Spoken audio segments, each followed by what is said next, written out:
By को ही हम किस नाम से जानते हैं? जोधाबाई। और जब अकबर से इसकी शादी होगी तो अकबर ने नाम दिया था मरियम उजमानी। तो बहुत पूछा जाता मरियम उजमानी के नाम से इतिहास में कौन प्रसिद्ध है? इसी बिहारी मल का बेटा भी था जिसका नाम है भगवान दास, और भगवान दास का ही बेटा है मान सिंह। कौन है? भगवान दास का ही बेटा है मान सिंह। ठीक है।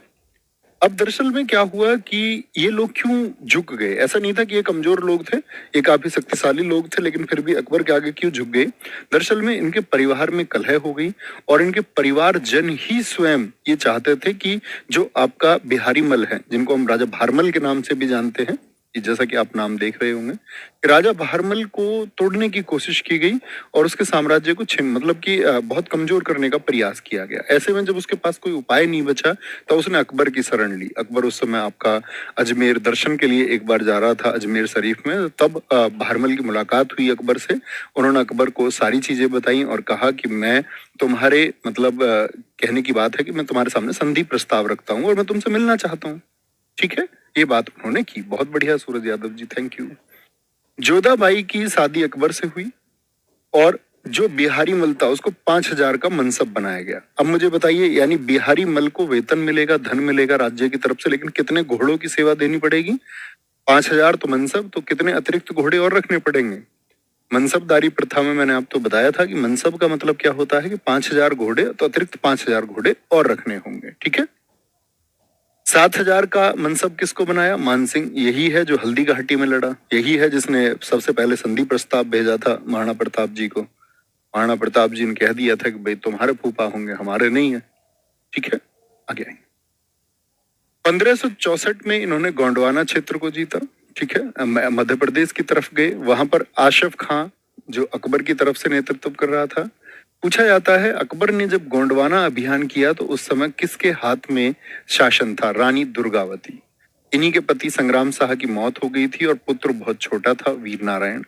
1568 मेवाड़ अभियान इन्होंने किया। तो 1568 में कि मुझे बताएंगे कि महाराणा प्रताप गद्दी पर नहीं थे। महाराणा प्रताप तो गद्दी पे बाद में 1572 के आसपास में। ठीक है, तो हल्दी घाटी से पहले भी इन लोगों ने वहां पर अभियान किया था, तब महाराणा प्रताप जी के पिताजी राणा उदय सिंह जी गद्दी पर थे। 1569 रणथंबोर जीता। रणथंबोर भी कहाँ है? राजस्थान में। आपका राजस्थान में ही जैसलमेर, बीकानेर, यानी आप देख सकते हैं कि 1568 से लेकर के और 1570 के जो अभियान है ये कहाँ के? राजस्थान पर उसका फोकस ज्यादा था। तो यूट्यूब पर प्रैक्टिस सेट दोस्त आपका 15 से शुरू होंगे। ठीक है, मैंने आपको बता दिया था क्लास में, आपने अगर यूट्यूब पे क्लास की हो। 1571-72 में गुजरात अभियान किया, सबसे इंपॉर्टेंट है। ठीक है, यहाँ गुजरात में एक शासक था मुजफ्फर थर्ड, उसने विद्रोह कर दिया अकबर के खिलाफ। उसने कहा कि सब लोग अकबर के सामने घुटने टिका रहे हैं, मैं नहीं टिकाता। तो अकबर के इस अभियान को द्रुतगामी अभियान किया है, कहा है एक इतिहासकार स्मिथ ने। थम्स अप करके बताना, स्मिथ का नाम जानते हो? जिसने समुद्रगुप्त के बारे में भी लिखा है। क्या कहा है समुद्रगुप्त को? भारत का नेपोलियन। द्रुतगामी अभियान कैसे? द्रुतगामी का मतलब होता है बहुत तेज गति से अभियान। दरअसल में जब गुजरात में विद्रोह हुआ, अकबर दिल्ली से गुजरात गया। दिल्ली में मुजफ्फर थर्ड जो भाग गया वहां से, उसके विद्रोह को दमन किया, उसकी सेना को यहाँ पे हराया। इतने में ही वापस आगरा में एक विद्रोह हो गया, तो अकबर वापस तेजी से गया कहाँ? आगरा। लेकिन जैसे ही आगरा पहुंचा, फिर से यहाँ गुजरात में दोबारा से क्या हुआ? फिर से आकर के उसने दमन किया और यहाँ की जिम्मेदारी फिर वो देके गया किसको? अब्दुल रहीम खान खाना को। अब्दुल रहीम खान खाना जो उसके नौरत्नों में से एक है। मैं आपसे जानना चाहूं अब्दुल रहीम खान खाना किसका बेटा था? तो आप कहेंगे किसका? आप कहेंगे सारे दोस्त बैरम खां का बेटा था। ठीक है। इसी अभियान के बाद में फतेहपुर सीकरी जो आगरा उत्तर प्रदेश में है, 1575 में स्थापना हुई। 1581 काबुल जीता, ये आपको पढ़ने की जरूरत नहीं है। 1585 कश्मीर अभियान इसने किया, जिसमें बीरबल की मौत हुई थी। ठीक है, बीरबल की मौत इसी में हुई थी। बीरबल, बीरबल का असली नाम जानते हैं आप? एसएससी बहुत पूछती है, बीरबल का वास्तविक नाम क्या है?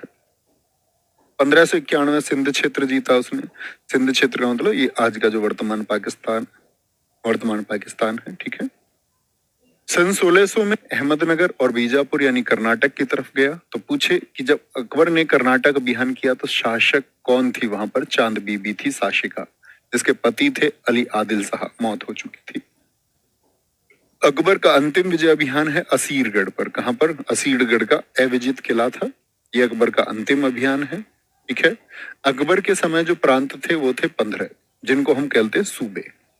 जैसे दोस्त आज आप देखते होंगे, आपका राज्य है, आप किसी स्टेट से बिलोंग करते होंगे, मुझे बताएं आपके स्टेट में कितने डिस्ट्रिक्ट हैं, कितने जिले हैं? तो आप कहेंगे भैया जो प्रांत है यानी सूबे हैं, जैसे उत्तर प्रदेश की बात करते हैं तो 75 जिले हैं। तो यूपी के शासन ने उनको 75 हिस्सों में बांटा हुआ है। ऐसे ही अकबर का जितना अपना क्षेत्र था उसने कितने प्रांत बना रखे थे? 15 अपने स्टेट बना रखे थे, जिसमें से 3 तो साउथ में थे और 12 नॉर्थ में थे। तो कभी भी पूछा जाए अकबर के समय उत्तर प्रांत कितने थे, तो सिर्फ 12 लिखना, 15 नहीं। और पूछे आपसे कि दक्षिण में कितने प्रांत थे, तो आप कहेंगे 3 प्रांत थे दक्षिण में। कितने? 3 प्रांत थे। तो सब लोग जानते हो बीरबल का असली नाम है। इतने सारे बच्चे महेश दास लिख रहे हैं। अच्छा, आपसे पहले इतिहास कितने बच्चों ने पढ़ रखा है? थम्स अप करके बताना। महेश दास जानते हैं तो फिर इतिहास पहले आपने पढ़ा है, और पहले पढ़ा है तो फिर तो रिवीजन ही चल रहा होगा। नए बच्चों की बात छोड़ दें अगर तो।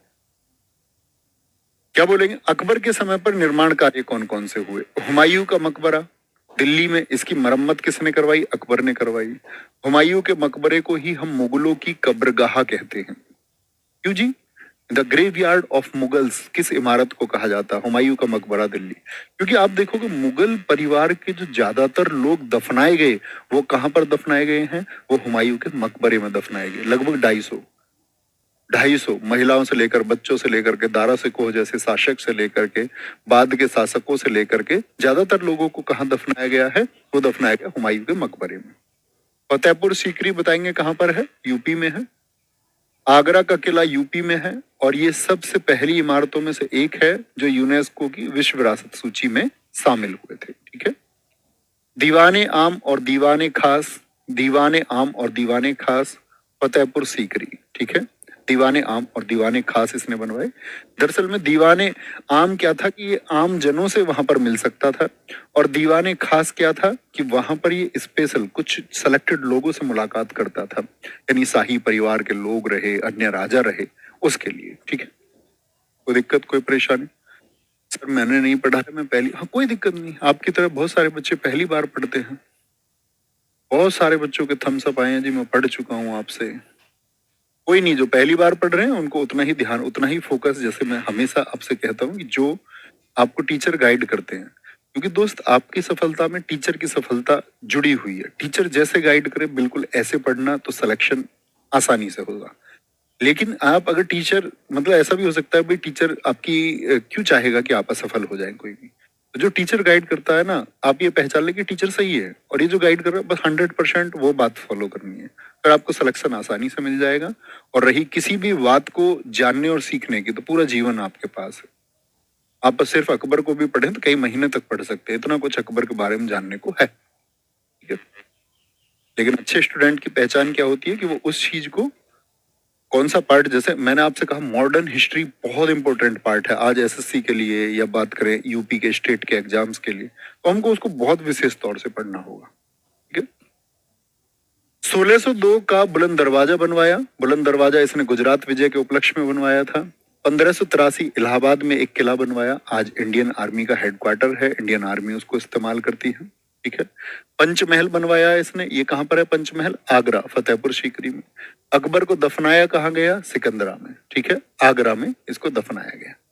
अकबर की मौत 1605 में हुई अतिसार की वजह से। अतिसार बोले तो डायरिया, पेचिस, दस्त लग गए अकबर को, ऐसे समझ लो तुम, और अकबर मर गया। ठीक है। मर गया। कोई दिक्कत, कोई परेशानी? सर बलबन का मकबरा कहाँ? बलबन का मकबरा भी दिल्ली में है दोस्त, बताया तो था मैंने, दिल्ली सरकार ने बोर्ड लगाया हुआ है, कुतुब मीनार के पीछे ही आपका मकबरा है बलबन का। ठीक है। कोई दिक्कत? ये बलबन के किसके? अकबर की बनाई हुई हुमायूं का मकबरा, फतेहपुर सीकरी। आगरा का किला किसने बनवाया? दीवाने आम दीवाने खास किसने बनवाया? इलाहाबाद का किला, बुलंद दरवाजा, पंचमहल, अकबर का मकबरा। ओके। अब आते हैं अकबर के दरबार के 9 रत्न। 9 रत्न अब से पहले किस शासक के यहाँ थे? और दोस्त याद रख लेना 2.0 के लिए आपके लिए स्पेशल डिजाइन किया गया अवतार को, उसमें मैं आपको हिंदी पढ़ा रहा हूँ। ठीक है।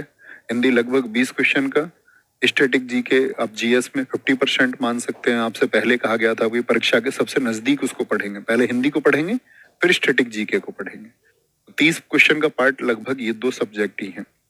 इतिहास आप पढ़ते हुए जा ही रहे हैं और आपके लिए मतलब 1.5 घंटे 1 घंटे और मैंने लगभग 3.5 घंटे की एक्स्ट्रा क्लास आपके एग्जाम तक लगाई है कि आपके एग्जाम तक मैं आपके साथ रहूंगा, अतिरिक्त 3.5 घंटे, जिसमें 1.5 घंटे स्टैटिक जी के हिंदी रहेगी, ठीक है, 1 घंटे आपकी हिस्ट्री क्लास रहेगी ही और प्रैक्टिस सेशन उसको भी कोशिश करूंगा 1 सवा घंटे का रखूं।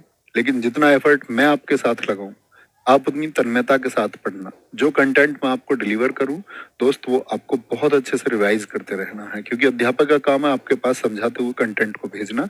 आपका काम है बैठ के बहुत फोकस के साथ में इस दुनियादारी को छोड़ के कि इस दुनिया में क्या चल रहा है। हर वो छात्र उतनी ही जल्दी सफल होता है जितना जल्दी वो बाकी चीजों को इग्नोर करने सीख जाता है कि बाकी चीजें मुझको इग्नोर करनी है, मुझको पढ़ना होगा, ठीक है। तो उस मेहनत को जाया मत जाने देना और शायद वो अपने बाकी चीजों से कट होके तुमको मिलनी है, क्योंकि बाकी बैचेस में भी क्लास है, सब जगह है। आगे आएंगे। बहुत सारे दोस्तों ने लिखा चंद्रगुप्त द्वितीय के दरबार में नौरत्न रहते थे, बहुत शाबाश। अकबर के दरबार में नौरत्न, क्या बोलोगे? पहले एक बीरबल सबसे प्रसिद्ध है, महेशदास, मृत्यु हुई 1585 में, किस अभियान में बताएंगे? अब बीरबल को तुम जानते भी है, इंटेलिजेंट आदमी है बीरबल। मैं हमेशा बच्चों को सुनाता हूं कि बीरबल की एंट्री दरबार में कैसे हुई और आप कितने बुद्धिमान हैं। अगर आप सच में बुद्धिमान हैं तो प्रकृति आपको मौका देगी आगे बढ़ने का, जैसे बीरबल को मिला। बीरबल बादशाह के दरबार के बाहर पान की दुकान लगाता था सिर्फ। अब इतिहास कितने पान लगाने वालों को जानता है? बीरबल को ही जानता है। दरअसल में अकबर के अंदर दरबार में एक आदमी अकबर को पान लगा के देता था। एक दिन पान में क्या है, चूना लगाया जाता, कैल्शियम ऑक्साइड। बादशाह को उसने चूना ज्यादा लगा दिया तो बादशाह की जीभ कट गई। बादशाह की जीभ कट गई तो बादशाह ने बुलाया, भैया कौन सा जिसने मेरा पान लगाया, बुला के लाओ। वो ऐसे खड़ा हो गया, बोला जी बाबूजी मैंने पान लगाया था। उसने बोला कि एक काम करो, चूना लेके आओ 250 ग्राम, आधी किलो चूना मंगा लिया उससे बहुत सारा। वो बीरबल के पास, बीरबल बाहर दुकान करता था, वो आया भाग के, बोले बादशाह ने 250 ग्राम या इतना चूना मंगाया, कोई एक मात्रा रही होगी, इतना ज्यादा चूना मंगाया। बीरबल ने कहा बेटा कुछ गड़बड़ की है तुमने। बीरबल समझ गया, उसने बोला तुमने कल पान लगाया था बादशाह के लिए? बोले हाँ। बोले तुमने जो पान लगाया उसमें चूना ज्यादा कर दिया है तुमने खाने वाले पान में, और बादशाह की कट गई है जुबान। अब ये चूना बादशाह तुझको खिलाएगा और बेटा तेरी मौत निश्चित है। भागो भागो, मौत आई। उसने बोला यार बीरबल फिर मैं इसमें क्या करूं? उसने बोला कि एक काम करिए, घी लेके जा, घी चूने के प्रभाव को खत्म करता है। जैसे ही बादशाह तुझे चूना खाने को दे तो तू इतना ही घी पी लेना। उसने बोला ठीक है भैया। बादशाह ने उसको जाकर के, वो बादशाह के सामने लेके गया चूना, बोला ये लीजिए जापना। बादशाह ने कहा इसको खा जा। अब उसने उसको खाया तो बादशाह अपने चला गया। बादशाह को पता है इतना चूना खाएगा तो सब कुछ कट जाएगा अंदर से, किडनी विडनी आंत वांत सब कुछ कट ही जानी है, मर जाएगा दूसरा। लेकिन बादशाह जब अगले दिन टहल रहे थे उन्होंने देखा इस आदमी को कल मैंने चूना खिलाया था, ये कैसे जिंदा है? बोला ओए इधर आ, तू जिंदा है? उसने बोली हाँ जी मैं जिंदा हूँ। बोले जिंदा कैसे है? उसने सारी कहानी बताई, जी ऐसे ऐसे बाहर पान लगाता है एक आदमी, उसने बताई थी ये विधि। बोले बुला ले आओ उसको। और फिर तो इतने एक्सपेरिमेंट उसने किए, फिर मतलब अपने साथ ही रखता बीरबल को, क्योंकि बीरबल ऐसे समझो कि अकबर को हंसाने का काम करता था, हंसाने का काम। अबुल फजल बहुत विद्वान व्यक्ति था, अकबरनामा पुस्तक लिखी है। अकबरनामा का 3rd भाग है जिसको हम आईने अकबरी कहते हैं, आईने अकबरी। अकबर के जीवन के बारे में, जैसे पहले भाग में अकबर के में ये है कि अकबर के जो पूर्वज हैं और अकबर का जो छोटा सा अकबर था, तो वो पार्ट है। दूसरे में अकबर का बताया गया है कि अकबर की जो शासन व्यवस्था है। तीसरे में उसके द्वारा जो कार्य करवाए गए इन सबको बताया गया है। फैजी डॉक्टर था, ये दोनों भाई हैं, दोनों भाई थे। फैजी डॉक्टर भी था और मैथ का टीचर भी था। टोडरमल राजस्व, मैंने आपको कहा था कि मैं पूछूंगा टोडरमल इससे पहले किस शासक के यहाँ जिक्र मैंने किया था, बताना। अब्दुल रहीम खाने खाना, जिसको अकबर ने ये कह दिया था मैं तुम्हारा पापा हूं, वो 5वें नंबर पर फोटो लगा हुआ है। इसको अब्दुल रहीम खाने खाना की उपाधि कब दी? गुजरात विजय के बाद में। मैंने कहा ना वहां गुजरात को जब उसने जीता तो पोस्टिंग किसको दे दी? पोस्टिंग दे दी मित्र उसने अब्दुल रहीम खाने खाना को। अब्दुल रहीम ने बाबरनामा का फारसी में अनुवाद किया है। देखो, किसी भी पुस्तक का पूछे मुगल काल के दौरान अकबर के समय पर जो अनुवाद हुए वो फारसी में हुए, क्योंकि इनकी जो शासकीय भाषा थी, राज दरबार की जो भाषा थी वो फारसी में। तो फारसी के ट्रांसलेशन सबसे ज्यादा, एक तो मैं आपको बताऊंगा मजम उल बहरीन और सीरे अकबर, वो दारा सिकोह के समय हुए, बाकी सारे अकबर के समय हुए। ट्रांसलेशन, ट्रांसलेशन का मतलब किसी अन्य भाषा में, जैसे मैं हिंदी लिख रहा हूँ इसको अंग्रेजी में बदल दे, जैसे इस वाली लाइन की ये क्या है, ये ट्रांसलेशन है। तानसेन, तानसेन भैया किसके लिए जाने जाते हैं? संगीत के लिए, संगीत के लिए। इनको बोलते तन्ना मिश्रा और इनका वास्तविक नाम था रामतनु पांडे। इनकी रचना है, पुस्तक लिखी है इन्होंने, गणेश स्रोत, मियाँ की मल्हार और रागमाला, इनकी बुक्स हैं। समाधि ग्वालियर में है। ये अकबर के दरबारी कवि थे, ठीक है, अकबर के दरबारी कवि थे। कोई मुझे बता सकता तानसेन के गुरु कौन थे? इनके गुरु थे स्वामी हरिदास। यूपीएसआई वाले बच्चे जानते होंगे, मैंने स्वामी हरिदास जी की कहानी आपको पहले ही कक्षा में सुनाई थी हिंदी की में। मानसिंह आप जानते हो, मानसिंह कहाँ से आ गया? मुल्ला दो प्याजा और फकीर अजीउद्दीन, ये अकबर के दो सलाहकार लोग हैं, निजी सलाहकार थे, जो युद्ध आदि कहाँ आक्रमण होना उसके बारे में अकबर को सलाह देते थे। तो अकबर ने खुद को विद्वान लोगों से घेर लिया। अकबर जानता था मैं अनपढ़ हूं, अब मैं भी अनपढ़ों के साथ रहूंगा। तो आपको ये चुनाव करना होगा कि आप बौद्धिक लोगों के साथ रहते हो या बुद्धि से भ्रष्ट लोगों के साथ रहते हो। आपकी बुद्धि विकसित है या आपको अपनी बुद्धि भ्रष्ट करनी है, ये चुनाव आप ही का होगा। ठीक है, बहुत शानदार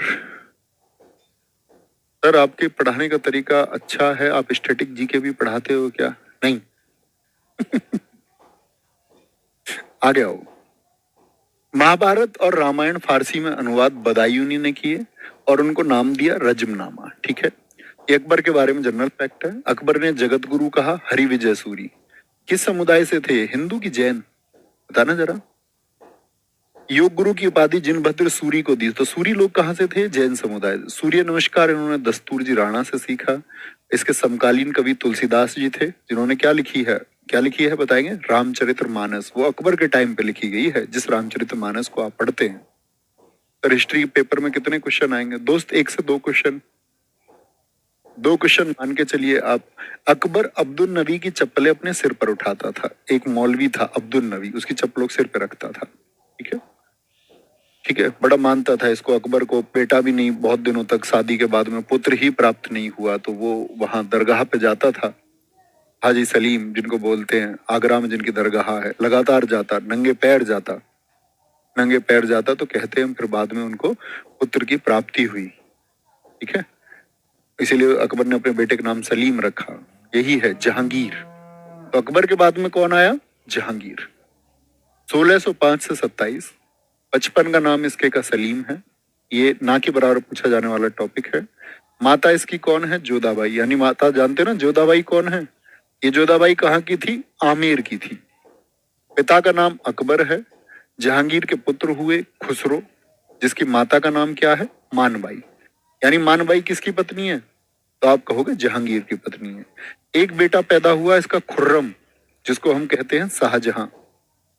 खुर्रम ही कौन है? शाहजहां। और ये खुर्रम जो है इसकी माता का नाम है जोधाबाई। अब आप कहोगे भैया कि जहांगीर की माँ भी जोधाबाई और जहांगीर की पत्नी भी जोधाबाई, ये कैसे? तो ये जोधाबाई एक नाम की 2 महिलाएं हो सकती हैं कि नहीं? ये जोधाबाई है उदयपुर, यानी उदयपुर की जोधाबाई तो जहांगीर की पत्नी है और आमेर की जोधाबाई अकबर की पत्नी है, यानी कि जहांगीर की माँ है। जहांगीर की माँ है। मुकेश यादव जी बहुत धन्यवाद दोस्त। परवेज तीसरा बेटा, शहरयार इसका चौथा बेटा है। शहरयार इसका चौथा बेटा है। ठीक है, वेरी गुड, बहुत शानदार। सर जी मैं जानता हूँ आप पढ़ाते हैं स्ट्रेटेजी का। हाँ पढ़ाता हूँ भाई, सब जानते हैं। हर कॉम्पिटिटिव एग्जाम की तैयारी करने वाला एसएससी के हर सेगमेंट का, हर स्टेट का बच्चा जानता है इस बात को। बहुत बढ़िया। आशिम ने लिखा है will you marry me sir, बहुत अच्छा लिखा है, लेकिन आपको भी मी की स्पेलिंग भी नहीं आती और मैरी की भी नहीं आती। मैरी मी स्पेलिंग देखो इनकी, बेटा पढ़ लो, पढ़ लो तुम्हारे जैसों को मैं बच्चों का नाम देता हूँ, मटरी बच्चों, पढ़ लिया करो चुपचाप। मैरी सैरी में कुछ नहीं रखा। शादी का लड्डू खा के बहुत लोग पछता रहे हैं, नौकरी का लड्डू खाओ, मजा आएगा। 1606 में खुसरो ने जहांगीर के खिलाफ विद्रोह किया। अब बताओ खुसरो कौन है? आप कहेंगे खुसरो तो जी इसका बेटा है, जहांगीर का, जहांगीर का बेटा है। इसके ही बेटे ने, कब वो गद्दी पे बैठा अगले साल बेटे ने विद्रोह कर दिया। ठीक है। खुसरो का साथ देने वाले एक लाहौर में दीवान, दीवान होते थे जो टैक्स वसूलने के लिए होते थे, अब्दुल रहीम। आगरा का एक था, वो भी मिल गया उसके साथ में, बोला जहांगीर नाला कमजोर शासक है, इसको हटाओ। सिखों के 5वें गुरु अर्जुन देव ने भी सहायता की कि हटाओ इसको। इसीलिए अर्जुन देव की हत्या जहांगीर ने करवाई। और बहुत इंपॉर्टेंट फैक्ट बनता है कि सिखों के 5वें गुरु कौन थे एक तो, और उनकी हत्या किसने करवाई? जहांगीर। ठीक है, क्या बोलेंगे? जहांगीर। 1611 में आप समझ ही गए होंगे जहांगीर कमजोर है, जिसका खुद का बेटा विद्रोह कर रहा है। 1611 में मेहरुन्निसा की शादी जहांगीर से हुई। मेहरुन्निसा को इसने मीना बाजार में देखा। मीना बाजार लगते थे पहले, आगरा में भी, दिल्ली में भी बड़े बाजार थे। कहते कि ये मुगलों के जो बच्चे थे, ये बाजारों में लड़कियों को छेड़ते थे। बाजार आती हुई स्त्रियों के, ये सुंदर स्त्रियों को चुनाव करते थे वहां पर। 1611 में मेहरुन्निसा की शादी जहांगीर से हुई। जहांगीर से हुई, और क्या बोलोगे, ये शेर अफगान की विधवा थी। कहते हैं इसका जो पति था उसका नाम है शेर अफगान, और कहते हैं कि वो इतनी सुंदर थी मेहरुन्निसा, इतनी सुंदर हूँ, क्या बोलते हैं उसको, मैं इतनी सुंदर हूं, मैं क्या करूं, एटीएम करो। क्या बोलोगे? शेर अफगान की विधवा थी। कहते शेर अफगान को मरवाने में भी किसका हाथ है? वो जहांगीर का ही हाथ था। ठीक है। और इसी की बेटी, तो किसकी बेटी है कि ये शेर अफगान की बेटी थी, लाडली बेगम। लाडली बेगम की शादी जहांगीर ने जहांगीर के पुत्र शहरयार से करवाई, मतलब अपने बेटे से करवा दी। मतलब मम्मी से खुद ने ब्याह कर लिया और मम्मी की लड़की से अपने लड़के का ब्याह करवा दिया। समझ रहे हो? मतलब माँ बेटी दोनों शादी कर ली घर के लोगों ने। और भैया यहाँ पर देखेंगे, यही मेहरुन्निसा है जिसके भाई का नाम आशफ खां था। और मैं ये कह रहा हूँ कि जहांगीर ने दिल लुटाया सच में। जहांगीर से जो कुछ इस फैमिली पे लुटाया गया, कहते उसको मोहब्बत हो गई मेहरुन्निसा से। खां ने सामा की उपाधि दी इसके भाई को। ठीक है, विभागीय प्रमुख बनाया। पिता इसके मिर्जा ग्यास बेग हैं। किसके? मेहरुन्निसा के। चल रहा है इंट्रोडक्शन। मेहरुन्निसा की बेटी लाडली बेगम की शादी करवा दी, उसके पति को मरवा दिया। ठीक है, भाई आसफ खां को उपाधि दे दी, पूरे घर को खरीदना चाह रहा। इसके पिता जो है मिर्जा ग्यास बेग, उनको एतमा उद्दौला की उपाधि दी।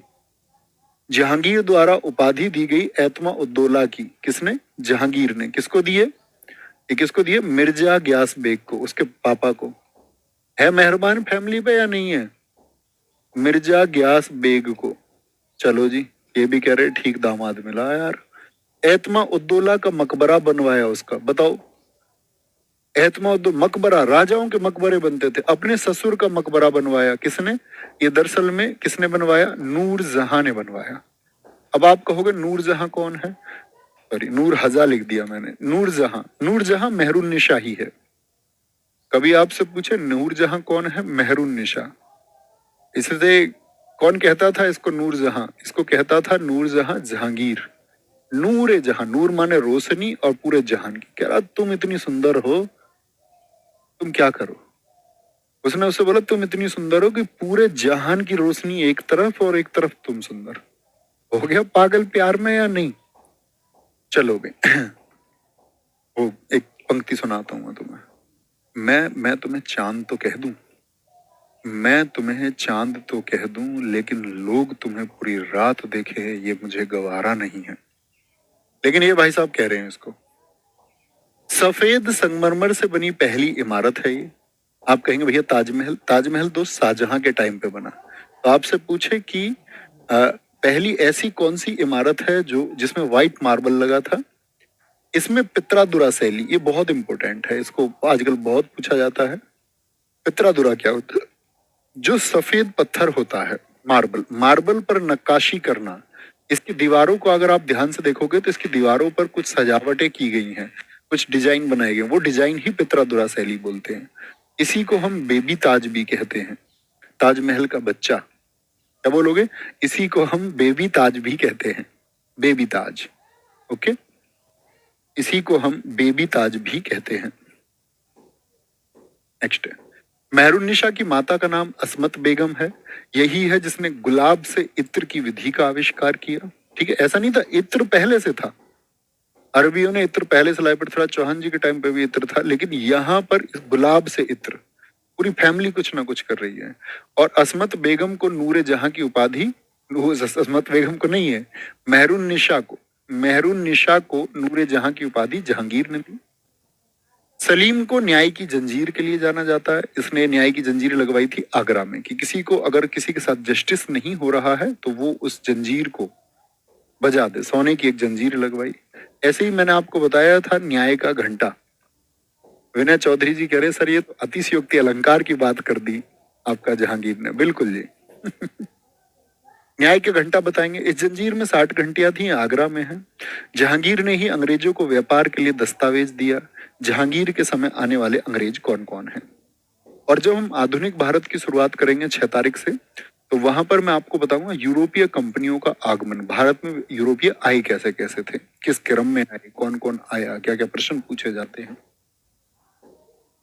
सबसे पहले 1608 में क्या बोलोगे, हॉकिंस। मैं बोलूं हॉकिंस भारत आने वाला प्रथम अंग्रेज है क्या, आप क्या बोलेंगे, यस और नो। मैं उत्तर सुनना चाहूंगा, सारे लोग बताएं तब कुछ पूछूंगा।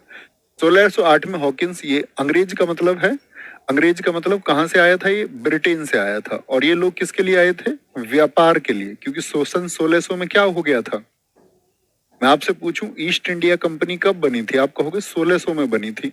और उसको 15 साल का परमिट भी मिल गया था कि ईस्ट के देशों के साथ जाके व्यापार करना है। वो लोग भागे पूर्व के देशों के साथ व्यापार करने के लिए। आप कहेंगे जी नहीं, पहला अंग्रेज नहीं है। बहुत अच्छा लगा। पहला अंग्रेज तो स्टीफन थॉमस है, जो किसके टाइम पे आया, 1579 में अकबर के टाइम पे आया। बहुत शानदार।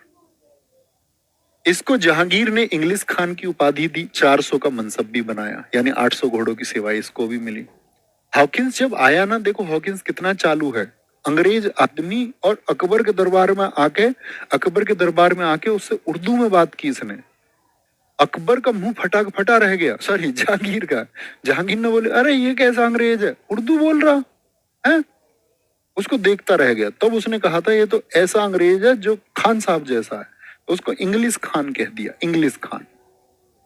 तो जहांगीर ने इसको क्या दिया, इंग्लिश खान की उपाधि दी। बहुत बढ़िया अंग्रेज है भाई। 1611 में मिडल्टन आया, क्योंकि इसका कोई प्रभाव जहांगीर पर पड़ा नहीं। जहांगीर के दरबार में आता जाता रहा, जहांगीर इससे खुश तो हुआ, लेकिन जहांगीर ने इसको परमिशन नहीं दी। फिर ये भाई साहब मिडल्टन आए। क्यों आए, क्योंकि दरअसल में हमारे देश में पुर्तगाली 1498 में आया। वास्को डी गामा का नाम आपने सुना हो तो पुर्तगाली पहले आए, तो पुर्तगालियों ने तो शक्ति भारत में इकट्ठा कर ली थी। पुर्तगाली ज्यादा प्रभावशाली थे। तो मुगलों का पक्ष भी किसकी तरफ रहता था, पुर्तगालियों के खिलाफ। मुगल भी नहीं जाना चाहते थे। तो ये समझ गए अंग्रेज कि भाई पहले पुर्तगालियों को हराना होगा।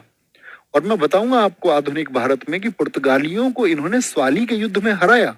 ये आदमी स्वाली का युद्ध लड़ने ही आया कि भाई पहले पुर्तगालियों को हराओ, तब जाके ये मुगल हमारे फेवर में होंगे। 1612 में पॉल कैनिंग और एडवर्ड आए हॉकिंस के बाद में। 1615 थॉमस रो बहुत पूछा जाता है। ऐसे भी पूछ लेता निम्नलिखित में से कौन सा जहांगीर के समय पर आने वाला अंग्रेज नहीं है। ठीक है? जहांगीर की मौत 1627 में हुई। मकबरा कहाँ है, जहांगीर का लाहौर में है। तो जहांगीर चाचा भी निकल लिया। जहांगीर की आत्मकथा का नाम है तुजुक ए जहांगीरी। भाषा क्या है इसकी, फारसी भाषा है। आत्मकथा का मतलब खुद लिखी होगी, लेकिन पूरी नहीं लिख पाया। इसको पूरा लिखा है एक इतिहासकार है मोतीबिंद खां, जिसको काम मतलब वो एक सहायक लेखक भी था जहांगीर का, लिखने में मदद भी करता था। चलो भाई बहुत बढ़िया।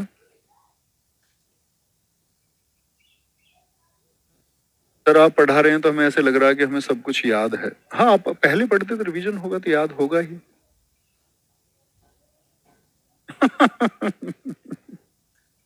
जहांगीर का समय चित्रकला का स्वर्णकाल था। इसने चित्रकला को क्या दिया, संरक्षण दिया और बड़ी चित्रकारी करवाई। डायलॉग बहुत देता था जहांगीर, कहता कि मुझे तुम कोई चित्र दिखा दो, एक छोटा सा हिस्सा उस चित्र का दिखा दो, मैं बता दूंगा वो किस चित्रकार ने बनाया। देख रहे हो इसके डायलॉग, कह रहा चित्र की आंख दिखा दो, बस ये बता दूंगा मेरे टाइम पे किस चित्रकार ने बनाया है। उसकी उतनी रुचि भी थी। चित्रकार, इसके समय के प्रसिद्ध चित्रकार हैं चित्रकार फारूक बेग और दौलत खां, किसके दरबार में थे? जहांगीर के समय पर। ठीक है, बहुत बढ़िया। सर, मुगलों ने निर्माण कार्य भारत में ही क्यों कराए? जहां से आए वहां से नहीं। अफगानिस्तान में कराते क्या?